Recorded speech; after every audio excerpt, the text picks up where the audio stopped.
తెలుగు రాష్ట్రాల్లో ఔత్సాహికులైన నిరుద్యోగులను సివిల్ సర్వీస్లో మరో 100 మందిని అందివ్వాలి అనే లక్ష్యంతో ఉన్నామని 21st సెంచరీ ఐఏఎస్ అకాడమీ నిర్వాహకులు కృష్ణప్రసాద్ తెలిపారు.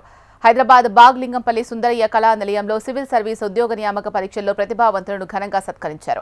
మహారాష్ట్ర మాజీ governor Vidyasagar Rao, Telangana additional DIG Mahesh Bhagwat చేతుల మీదుగా ప్రతిభావంతులను సత్కరించారు. కృష్ణప్రసాద్ 21 సెంచరీ ఐఏఎస్ అకాడమీ రజతోత్సవం సందర్భంగా ఉద్యోగ శిక్షణలో ప్రత్యేక శ్రద్ధ తీసుకుంటామన్నారు.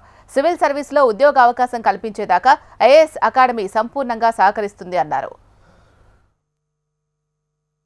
ర్యాంకర్లకి 13 మంది ర్యాంకర్లకి సన్మానం చేయడమే కాకుండా 2028 దృష్టిలో పెట్టుకుని అంటే 2028లో 21st century IAS academy silver jubilee function జరుపుకోబోతుంది. ఆ సందర్భంగా U3 అనే ఒక ప్రోగ్రామ్ ని కూడా లాంచ్ చేయడం జరిగింది. ఈ ప్రోగ్రామ్ లో ఉభయ తెలుగు రాష్ట్రాల నుంచి కనీసం 100 మంది సివిల్ సర్వీసెస్ విజేతలుగా నిలపాలనేటటువంటి లక్ష్యంతో యూపీఎస్సీ అన్లిమిటెడ్ ఉత్సవ్ అనే కార్యక్రమాన్ని తెలుగు విద్యార్థులందరి కోసం ఏర్పాటు చేయడం జరిగింది.